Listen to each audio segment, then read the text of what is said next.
Crazy conspiracy theory. Crazy conspiracy theories that turn out to be true. But trust me, bro. I hope he has some sources, because I'm not gonna go source trust me, bro. Let's see what this is about.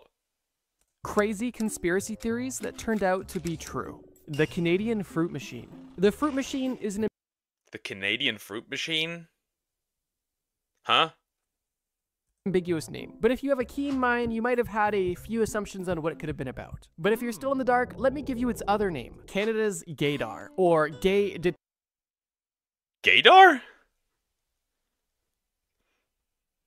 Can they detect how gay a person is? What is this? Do you remember gang theory? Yes, obviously. But still, Gaydar? What? detection machine. That should paint a bit of a clearer picture. If I told you that the Canadian government in the 1960s came up with a strange device and a series of tests specifically made to identify gay men so that they could discriminate against them, you would call me crazy, right? The Canadians in the past in the 60s seemed to be built different. What?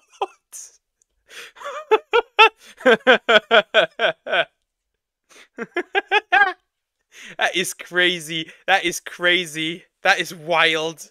Right? Well, you're not alone, but unfortunately, you are wrong, and the Canadian government did exactly that. Let me explain. The whole point of this fruit machine was essentially to identify and remove homosexual men working in government roles, specifically in the military and law enforcement. During the 1960s, Dr. Frank Robert Wake developed a rather strange These motherfuckers really just went around and asked, "Why are you gay?"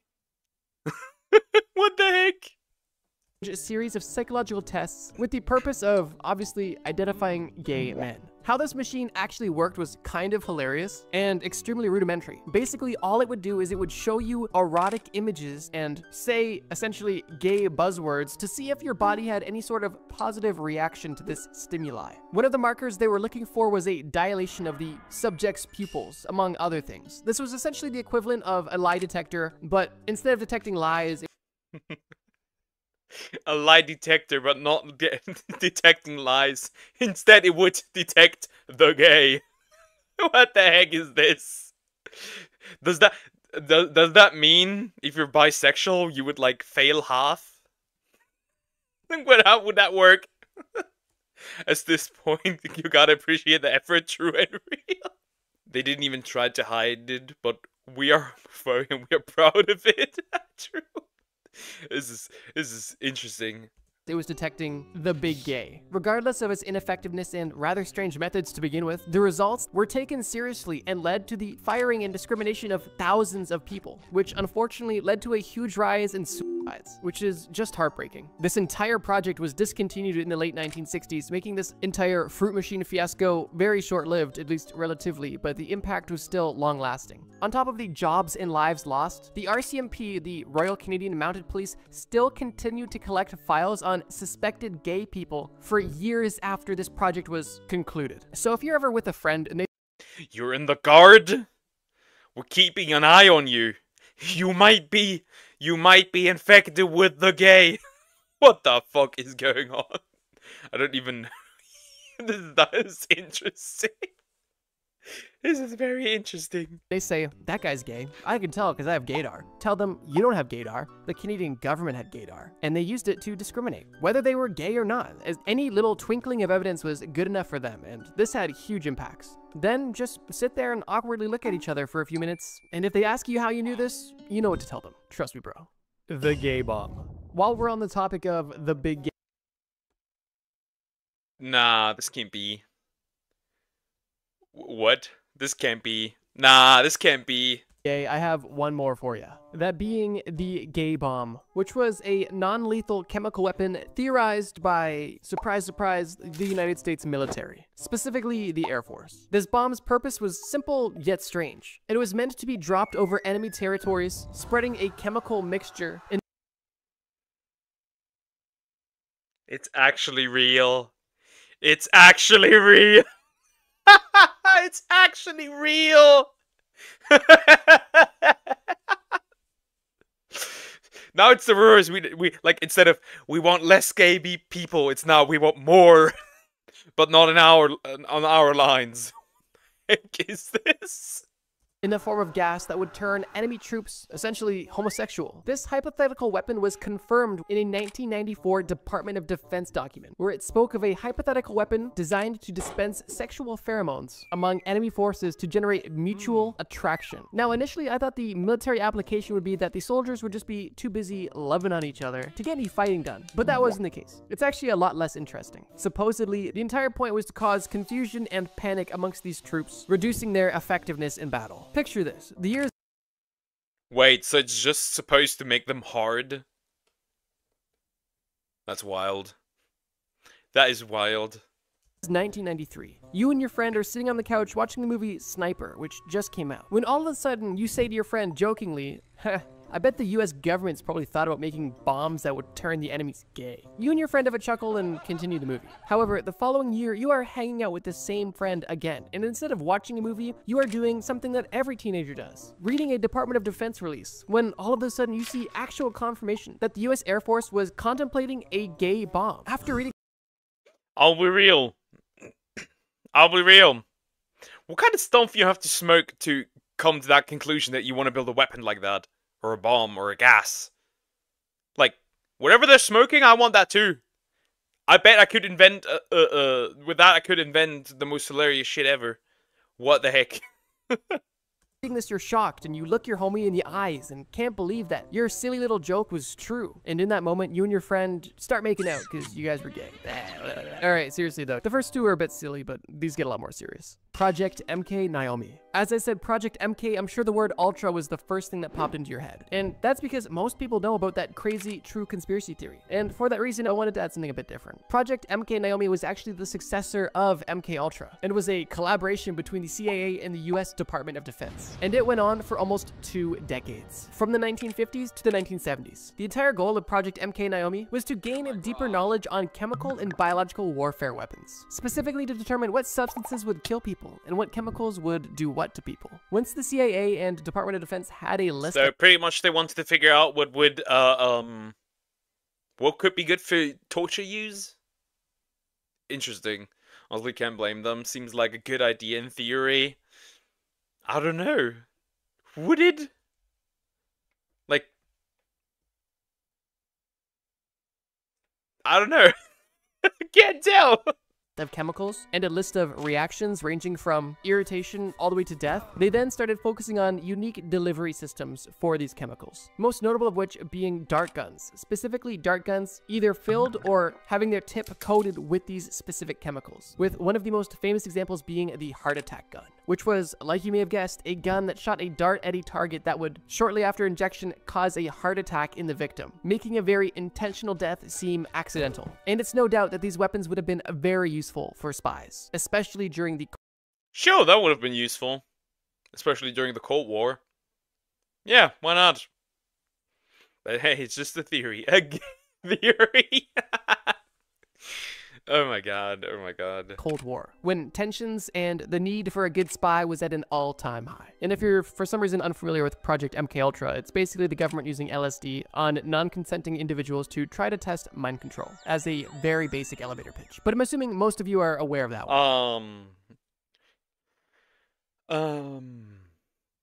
Would you hand out these documents to me? Because I want to figure out if mind control works to, get a wife? Could I have those? Thank you. Could I have those? USA's fake Cuban attack. This video is quickly taking a very dark turn, but that's kind of how these lists go. In 1962, during the Cold War, the US wasn't just tense with Russia, it also had growing tensions with its southern neighbor, Cuba. Specifically because Fidel Castro had risen to power in Cuba, and was a rather large proponent of communism, or at least kept a very good relationship with Russia. During this time, the US experienced the Cuban Missile Crisis, which simply put was Russia putting their nukes in Cuba because the US had put their nukes in Turkey and Italy. This situation was scary, but it was resolved safely. However, the US did not forget, hence them coming up with Operation Northwoods. The plan suggested that the government would carry out a series of fake terrorist attacks on the American military and civilians, to then blame Cuba for these attacks and then justify What the fuck? Your own people? Huh? What the heck? Calm down. going to war. Some of these crazy actions that they planned on doing to their own people was hijacking planes, sinking boats, and even bombing US cities. All done intentionally to point the blame at Cuba. But this wasn't just a get back for the Cuban Missile Crisis. This plan was part of a larger effort to oppose Fidel Castro's communist government, which was aligned directly with the Soviet Union, the USA's enemy at the time. And with the Soviet Union having an ally so close to US soil, the US was feeling the heat. Although, would that have justified any of these actions? I don't believe so. That being said, fortunately, none of these actually happened. Although it's not because the government had a change of heart and realized this was awful. President John F. Kennedy simply rejected the plan because he thought that this would cause a large-scale war against Russia, which he deemed to be too risky. Regardless though, Obviously, that would cause some problems, potentially. Because if you're putting the blame on Cuba, you can technically justify a war against Cuba, which then technically justifies a war against against Russia, because then they need support, stuff like that. none of these horrible attacks injured any innocent people, which is great. And nobody even knew about it until 1997, when the documents were declassified and made public. So yeah, although the government didn't sacrifice its own people in the name of war, they definitely heavily considered it, which is definitely concerning. North Korea abducting Japanese citizens. During the late 1970s to early 1980s, there were rumors spreading around coastal Japan that North Korean agents were abducting innocent Japanese citizens and taking them back to North Korea for a plethora of reasons. This rumor even gained government Repopulation? They could use that right now, because they are running out of people. attention and was simply brushed off as a conspiracy theory that had absolutely no merit. That was until it was proven to be right. Between 1977 and 1983, North Korean agents were doing exactly what I described, abducting Japanese citizens from coastal cities of Japan and taking them back to North Korea for a multitude of reasons. And these people weren't your typical abduction victim. They weren't prostitutes or homeless or anybody who seemed potentially vulnerable. They were seemingly chosen at random, making this even more scary and bizarre. The Japanese government officially recognizes over 17 victims of North Korea's abduction, although North Korea... Spin the wheel! That one! We'll just pick any people. Doesn't matter which. only claims they abducted 13, which to me is even crazy that they admitted to anything. But some people suggest that over hundreds of people were taken. These victims were ranging anywhere from teenagers to adults, and were kidnapped for, like I mentioned, various reasons, but were most commonly used to teach Japanese or Japanese culture to North Korean spies, so that these North Korean spies could acclimate to the culture and essentially... Okay. Okay. Interesting. So just for teaching. Was there more? Actually blend right in. Besides teaching at these schools, they would also provide fake IDs for covert operations, as these people weren't going to be in Japan, so spies could take their identity and use them. The only reason that North Korea ever even admitted to any of the abductions was because after investigations by the Japanese authorities, there was simply no doubt at all that these abductions were happening and that these people were in North Korea. It was only until there was absolutely no one else to blame and nowhere else to go for North Korea that they finally admitted. Unfortunately, there really is no happy ending to this story, and the chances are that these abductions have gone on much longer and there has been many more victims than we could have ever imagined in this situation. And with the way that things are currently with North Korea, it's very likely that they will never be held accountable for literally abducting, torturing, and killing innocent Japanese citizens. The US government poisoning alcohol. It's no conspiracy theory that from 1920 to 1933, the US government banned alcohol, hence this time being known as the Prohibition era, which was a really stupid idea, because if you ban it, you'd pretty much make it so that,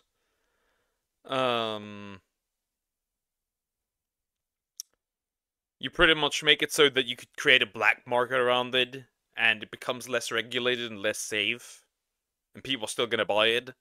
Same with, like, corn. You can prohibit it, but the circumstances around it will just get worse. That's not a bad idea, but, well, it isn't nice. Yeah, it's definitely not the nicest. You know, Sumax, I'm just gonna kidnap you and steal your identity. It's not a bad idea. It's not nice. as alcohol was literally prohibited. But besides passing laws and regulations to ensure that no alcohol was being produced or distributed, the US government also took a few additional steps to really deter people from consuming alcohol. What the government chose to do was add methyl alcohol into industrial grade alcohols to deter human consumption. It's theorized that the government assumed that having these deadly poisons in this alcohol would cause some of these illegal consumers of alcohol to pass away, deterring these bootleggers We're gonna poison you. Either you stop drinking, or either you stop drinking on your own, or we'll force you to not drink anymore by permanently reducing your existence to 0.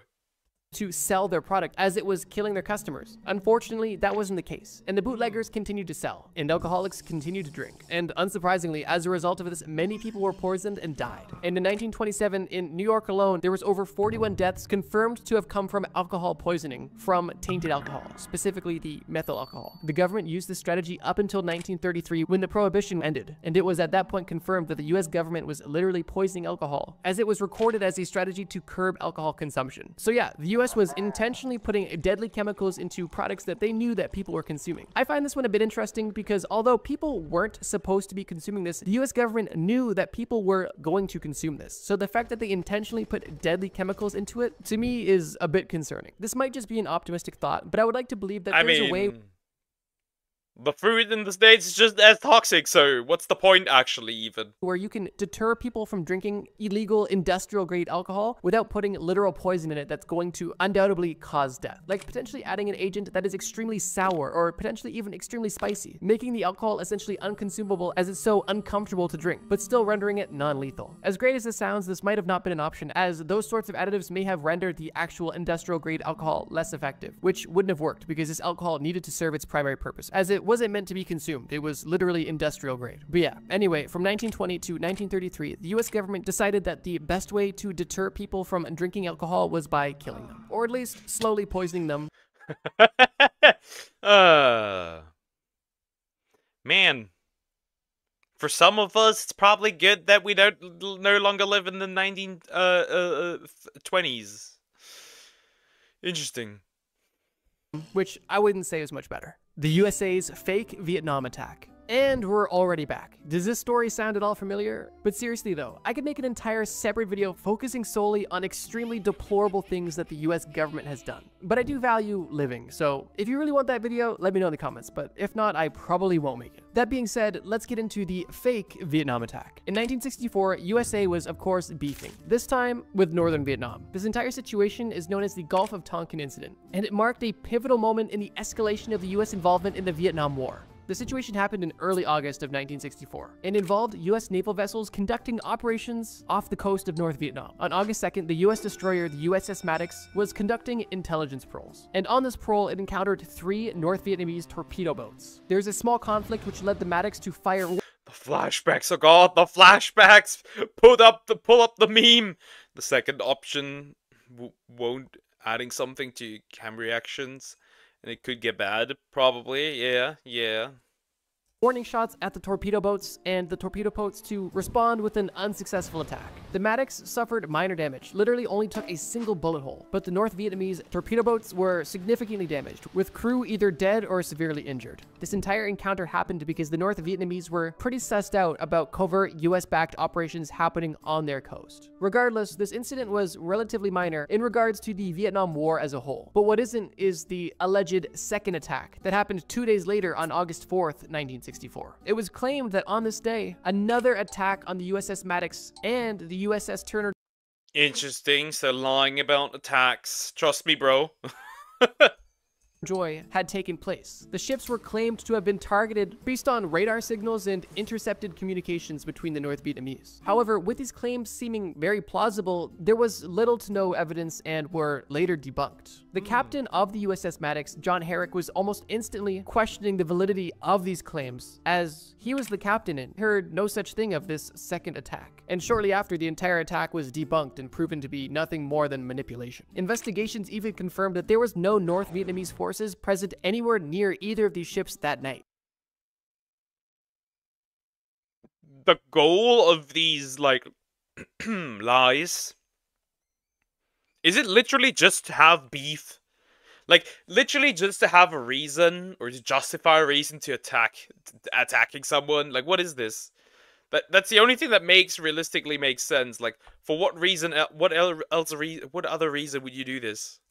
And the intelligence that they had misinterpreted was simply manipulated to spin the story of a potential second attack. The reason why I'm talking about this fake attack is because it was used as justification to amplify the war. Congress even passed the Gulf of Tonkin Revolution, which allowed the US's involvement in Vietnam to escalate heavily, leading to significant troop deployments and a major intensification of the war. It wasn't until years later, after the war had ended, that the US Department of Defense admitted that the second attack never happened. And even later on, declassified documents confirmed that there was a strategic plan to use this fake second attack as a pretext to escalate the war, which ended up becoming one of the most controversial wars in US history. There's no doubt that the Vietnam War was controversial, and this is only a tiny glimpse of some of the stuff that was going on. At least.